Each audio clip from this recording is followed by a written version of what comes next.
Next, coming up will be our first panel for today. So for the social panel, the hosts and guest speakers, please come up front. Okay, we'll have Raphael as the host, and could you please be seated according to the names? Good morning, everyone. I hope that everyone has recovered from the rave party by now. Thanks, Foresight, for inviting us. So I'm with Yoga Capital. I'm crypto VC based in Europe. I'm looking at everything consumer, social, and identity. And today we have a great panel. We're going to discuss social. We have a bunch of questions. But maybe before we start, we can do a quick round of intro. So maybe you can all tell us on a high level a bit about yourself. What's your journey? What brought you into Web3 social? And a quick overview of your project and what it brings to the space. So maybe Nader, you can start with Lens. Sure. My name is Nader, and I work with Lens Protocol and Aave, or as it's known as starting yesterday, Avara, which is kind of the parent company now over a lot of these other companies like Aave Labs and Lens Protocol.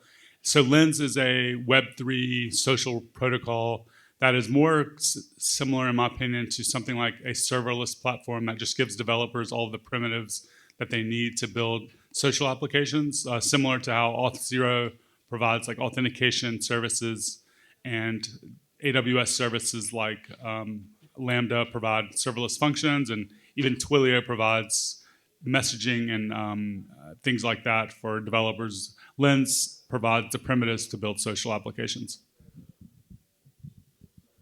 And hey, I'm Joonatan. I'm the CEO and one of the co-founders of Favor. And Favor is a Web3 social app actually built on Lens, and we have a bunch of other on-chain elements to it as well. And kind of the kickstarting for my and Favor's Web3 journey was when we realized that kind of Web2 social is just so fundamentally broken that you can't really fix it with extensions and additional programs around it, but you really have to rebuild if you want to see something that's actually built for the users. I'm Kenneth, head of projects at Animoca Brands, and I'm lead of Mocaverse.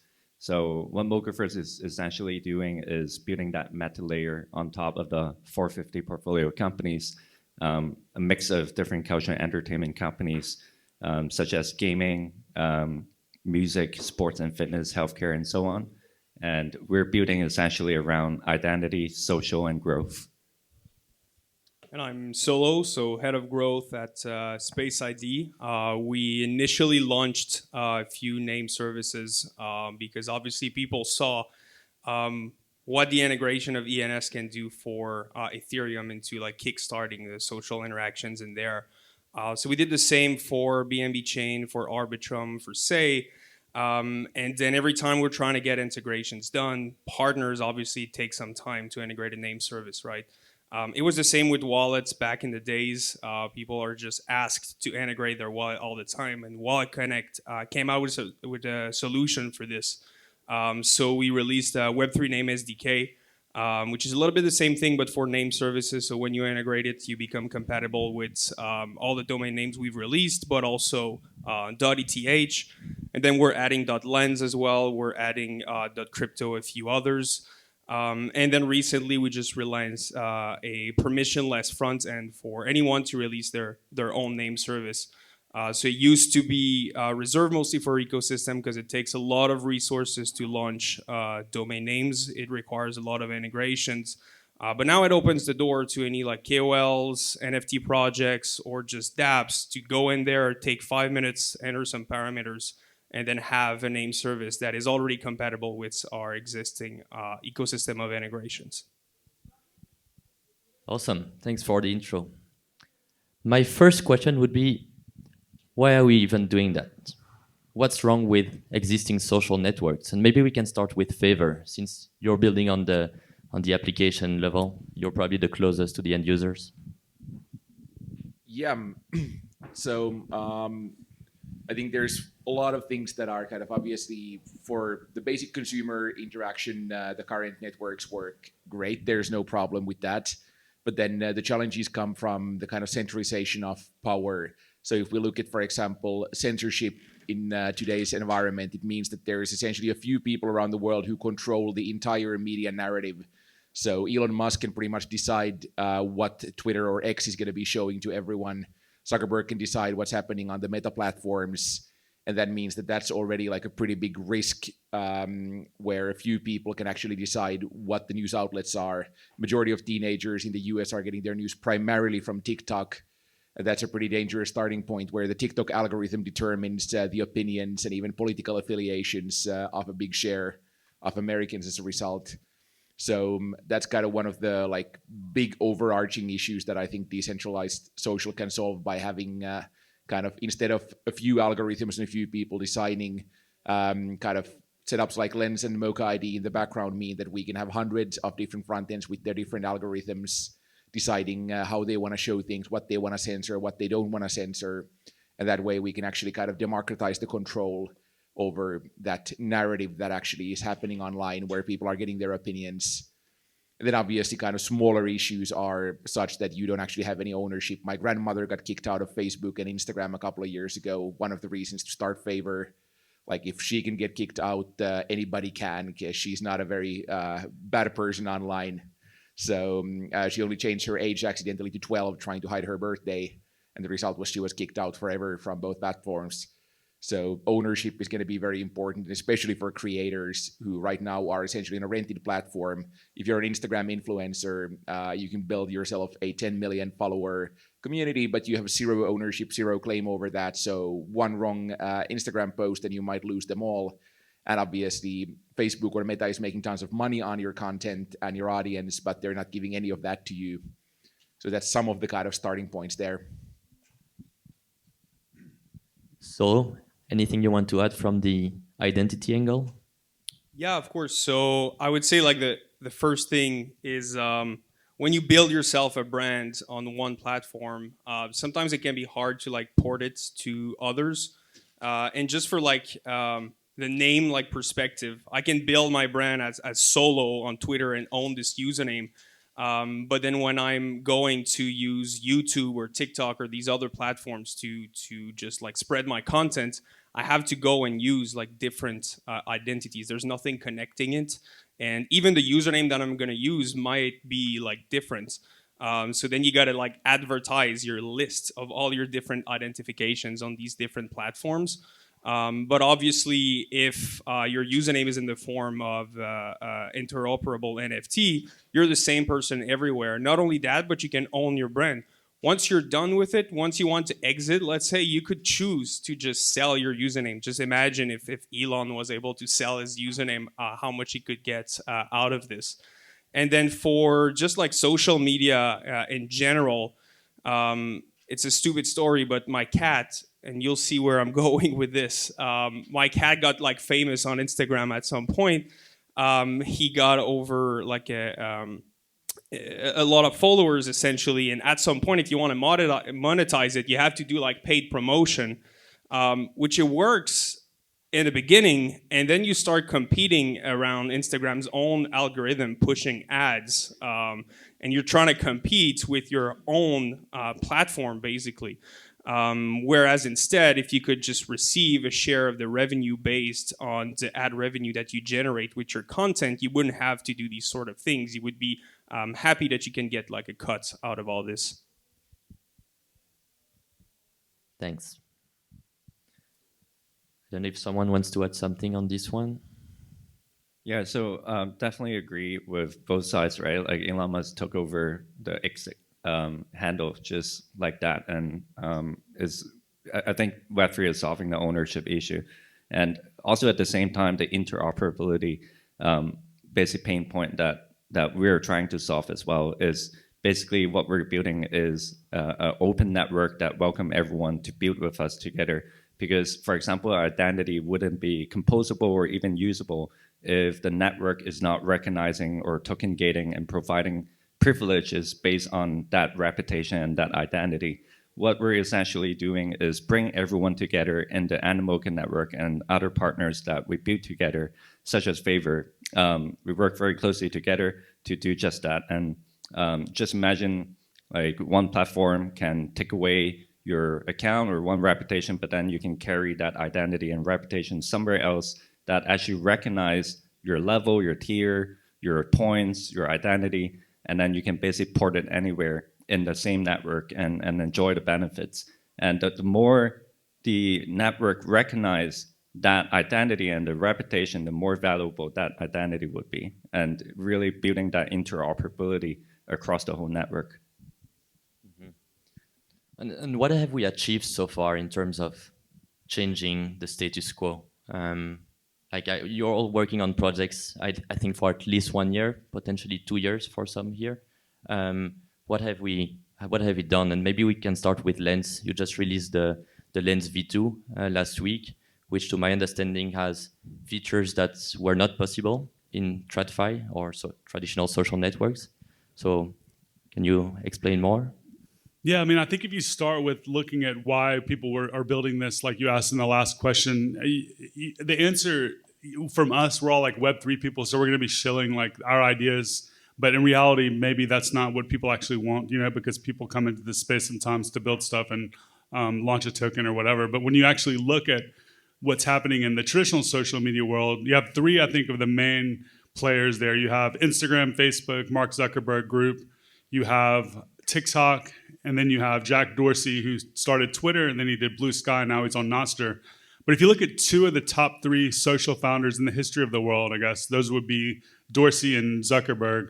They're actually both rewriting everything that they've done into decentralized social. You may not know this, but Jack Dorsey did actually do Blue Sky, but now he's all in on Nader, which is a decentralized social network. He's obviously someone that has a lot of knowledge about this. But Threads is run by the head of Instagram, is also the head of Threads. His name is, I think, Adam Mosseri. He gave a talk at TED last year. The entire focus was building decentralized social on blockchains. And then when Threads was announced and when it was launched, one of his first threads was announcing that Threads was actually going to be a decentralized network, and they were implementing ActivityPub. And he started talking about the ownership of the platform and censorship resistance and things like this. So I think it's like very validating to see people that have been working on this stuff for a decade or longer also pivoting into the decentralized space, and it kind of gives validation to some of the ideas and things that we've been building.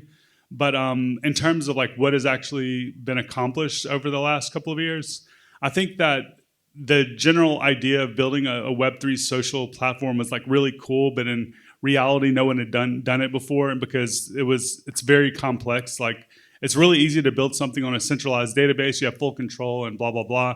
But these Web3 backends just don't scale that well.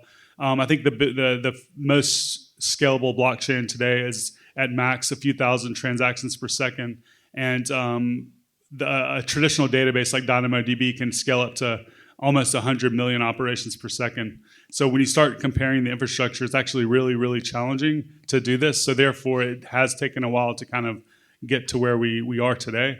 But I mean, just in the last few months, we've had over $20 million raised for Lens applications. A lot of the applications are gaining a lot of users. Outside of the Lens ecosystem, you have Farcaster, who's also been very successful. There's CyberConnect, and then there's other founders here that are doing their own thing. But a lot of these applications actually have a real user base that likes what they're doing better than they have enjoyed other platforms. So I think that's good validation, and I think that is something to kind of speak to. This isn't more like, it's no longer theory. You now have the ability to choose between dozens of recommendation algorithms, for example, on something like Hey.xyz. Whereas he was speaking about Twitter, like Elon Musk takes over, you've built your presence there for 10 years, they swap the recommendation algorithm. You literally have no choice. You're just stuck with that because no one can build another one. So I think there's a lot of things that have come out of this that in the past were theoretical, that you can actually now download Favor or Orb or whatever and actually start using them. So I think it's something that people should definitely check out if they don't already have a profile on one of these apps. Yeah, I think like we've been obviously kind of looking very closely at the technological development. So Favor's choice was that we are not doing any on-chain parts ourselves, but we are rather relying on the top projects like Lens and CyberConnect and Mocha ID for building those social graphs in the background. Because the first thing we realized was if we build our own and it's only used on Favor, it's not really kind of changing anything.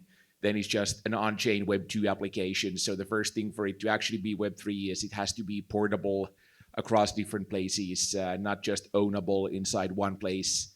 And that way, kind of, we of course took a lot of the development load off our shoulders, but also then we are reliant on the overall industry development.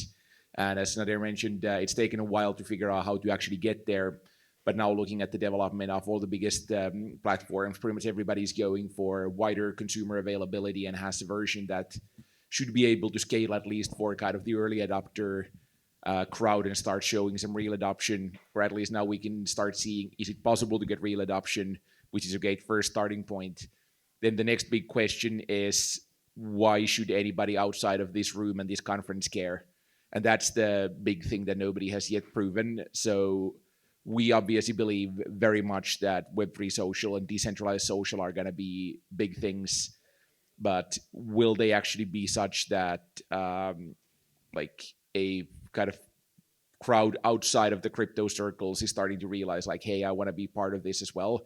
And it's quite likely that the reason they will ever join has nothing to do with crypto or blockchain or Web3 or NFTs.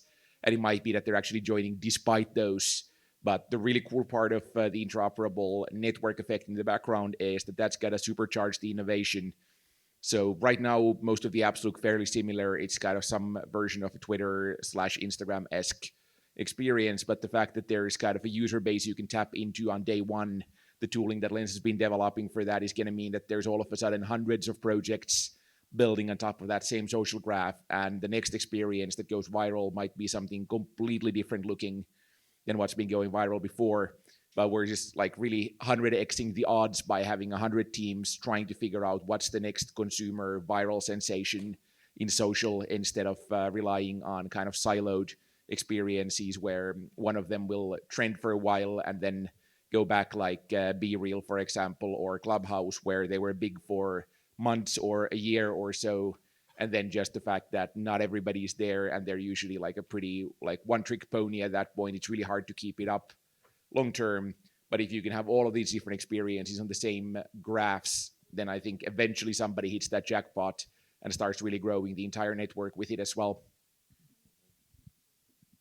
Yeah, and I think that decentralized social graph is almost like acting like a open data in the Web2 space and welcome everyone to build on top. I think one thing is I'm a little bit surprised is there's not, well, there are a lot of good builders at the application level, such as Favor, CyberConnect, having their own social graph and building application on top.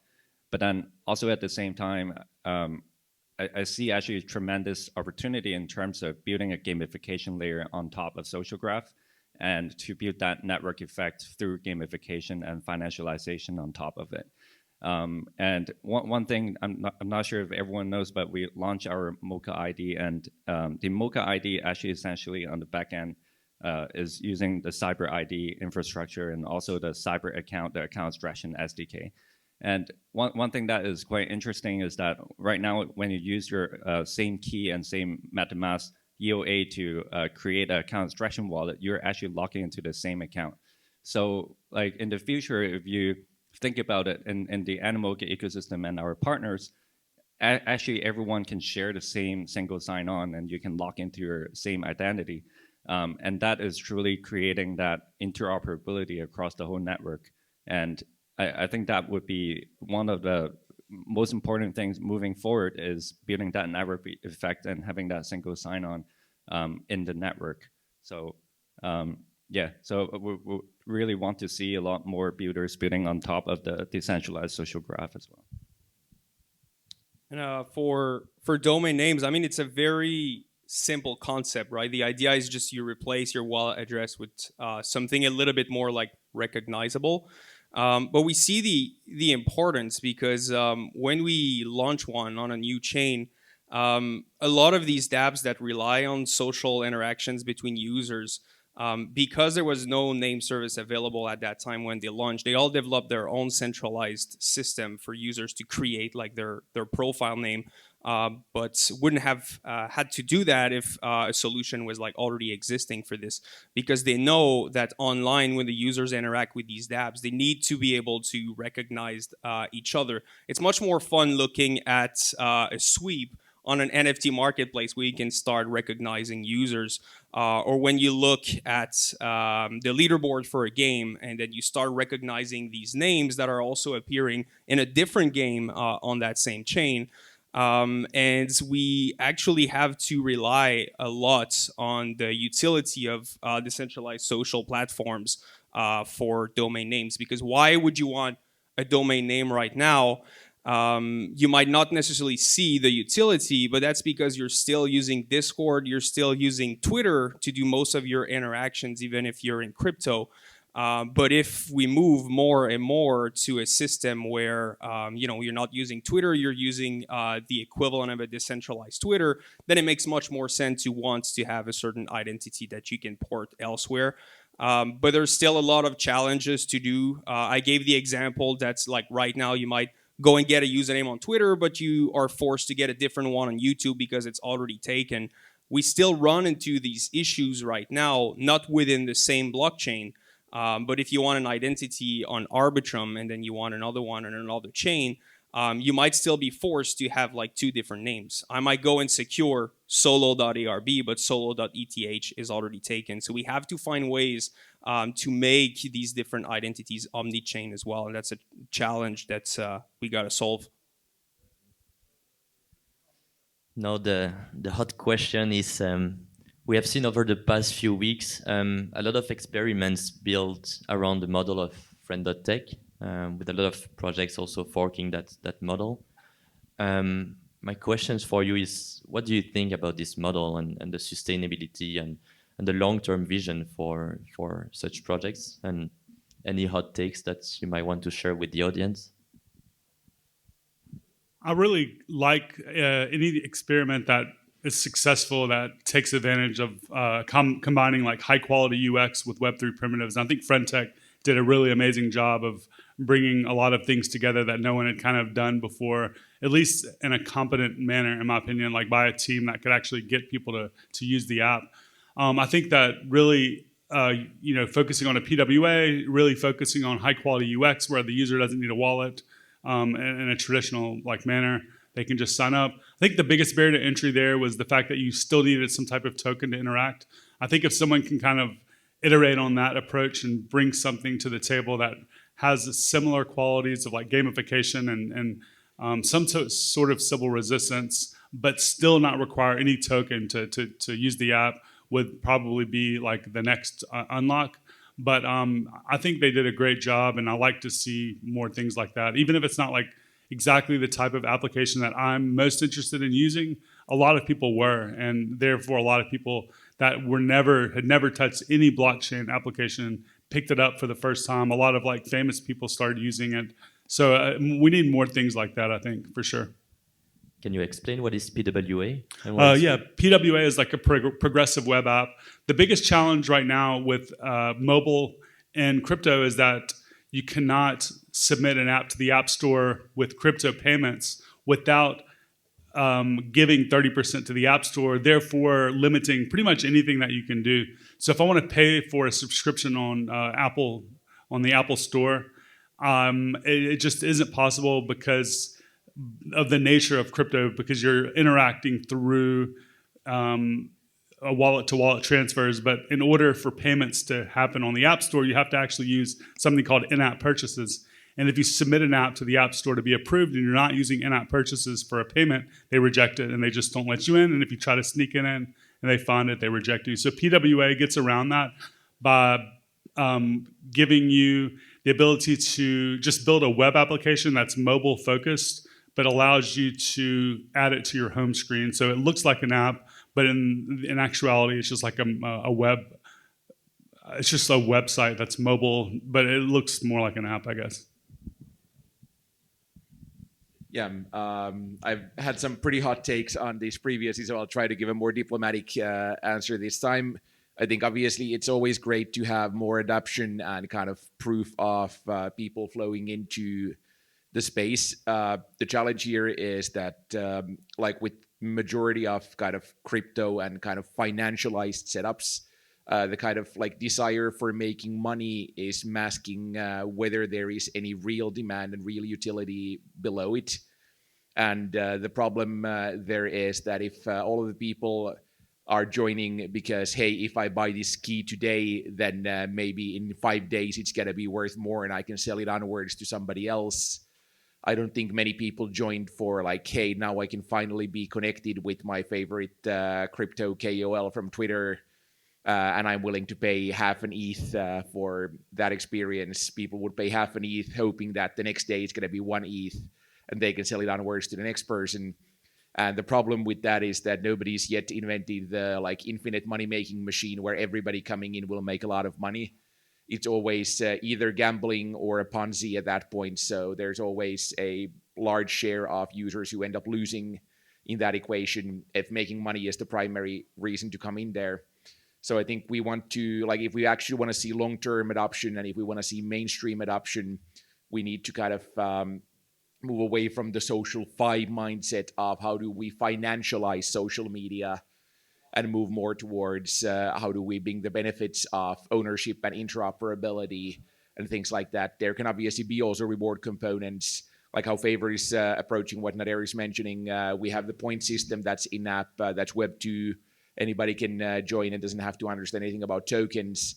And we're trying to build that to kind of that gamified reward mechanism where if you're a great creator, curator, or a moderator inside the application, you will be able to earn, and then those who earn enough are able to transfer those into tokens for actual monetization when the token goes out. But the expectation is that 90+% of the users would not actually, if we succeed, 90% plus of the users would not be there for the tokens. They will be there for the social experience. Then there's those people who are power users, like the Reddit moderators today, or the Instagram creators today, or the people who are spending hours a day curating for their meme account. They're the ones who deserve to be rewarded, and that's kind of a fair, sustainable mechanism where value creators are rewarded, and the rewards come from people who are getting value, for example, paid subscribers to their premium content, or people who don't want to see ads, or people who look at ads and therefore pay with their kind of eyeballs like they do in Web2. So I think that's where we're hoping that the setup will be going towards. And obviously, I think we do need to get to a point where like Apple realizes that they cannot try to stop Web3, but rather embrace it. My own hypothesis is that it's not going to take long for Apple Wallet to actually have your crypto wallet as well. That will be kind of a natural next step for Apple to ensure that they can also grab that part of the pie, which wouldn't be super decentralized maybe and not ideal for many reasons. But at the same time, that would make it so much easier for the consumers. So we'll see kind of where that goes. But I think eventually, like, there will be a solution also on that point of friction. Got it. So I see that we have only 3 minutes left. So I will move to the... No, it's good. It's great. I think it's very helpful. We have only 3 minutes left. So let's move to the last question, which is, what is the missing piece today in Web3 social? What can we do better? And if you have any advice or recommendation for the audience, for the builders, the VCs, or just the users in the room, about how they can get involved and help the movement. And maybe Kenneth, you want to start on this one? Yeah, and I think it has a lot of resemblance with the previous question about friend tech as well, right? Well, I think we're kind of like too early, too naive to go into Web3 and think that we can basically put a Web2 model in Web3, because that's just the nature of the whole ecosystem right now. You need to balance some level of Ponzi-nomics and really some gamification. And like people always think like playing an actual game, like a AAA game, is playing a game. But basically, whatever we do in Web3 right now is a game. Sticking token is a game, right? Like, for example, bonding curve is a game. And you just need to embed all these mechanism and all these gamification and financialization and to balance it out. And if we look at friend tech, I actually see a lot, very similar pattern, same as Axie Infinity back then. And everyone's like complaining about, oh, it's Ponzi-nomics, it's speculation and all that. And then you see like hundreds or thousands of games basically copying the same tokenomics with dual token and so on. And now people looking back and be like, okay, X is actually what drove innovation in the space. And that actually GameFi is born because of Xe. And I totally see like in the future, we need more people to be more playful about launching things like that and see that in a funny way instead of really trying to put like a Web2 mindset and Web2 business model in Web3 and to gain the early adoption and then you scale that from then. Yeah, we're really in the exploratory phase right now. People are trying different things, see what works, see what sticks. I mean, do we want to wait for content creators to just monetize like all their contents? Do we want to go towards more of a way to monetize exclusive content? Do we want like a mix of both? We're going to see it in the next few years. People are going to try different things. Again, Friend.tech was really centered around exclusive content. You had Zapper that launched chain chats right after this, which was more group chats instead, where the fees were actually distributed to all the members and everybody could participate. So that was like a different idea. And we could move towards a mix as well. You've got a lot of KOLs like on Twitter that will be selling their like premium subscription newsletter that is using like a service separate to Twitter. I think Twitter now has a function where you can like do like paid subscription, but it doesn't port over their other platforms as well. Where if you're in Web3 and your Web3 Twitter or your Web3 YouTube like are connected, you could technically have people like subscribe to your premium content that would be at the same time available on all different platforms. And I think it opens the door to be very creative into how's that going to be, how that's going to work. Because if you want user adoption, the users come after the content creators. So you got to attract in some way these content creator so that these users just follow them and get access to their content. So how do you attract these guys is a thing that's we all got to try to solve. Yeah, if I can quickly, I know we're over time, but kind of the big equation that I've realized in like social as well is desire minus friction. And when you think about things in terms of those two, you always need to be reducing friction until the desire is higher than the friction. And the problem with DeFi and kind of like decentralized everything is that right now the only desire that's high enough to beat the friction is money. And as mentioned, money is not sustainable for everyone. We can't everybody be making money infinitely out of a system. So in order for things to scale, we need to find the desire that's not just money and that can be scaled to 1 billion people.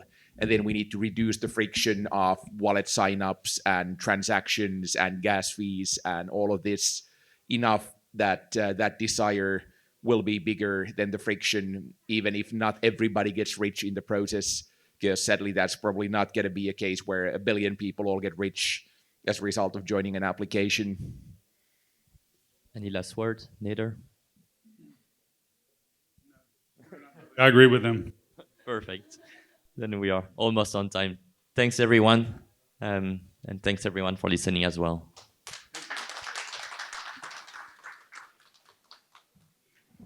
Thank you, thank you. Thank you again for our panelists and panel hosts. That's quite a discussion around Web3 social that touches the very core topics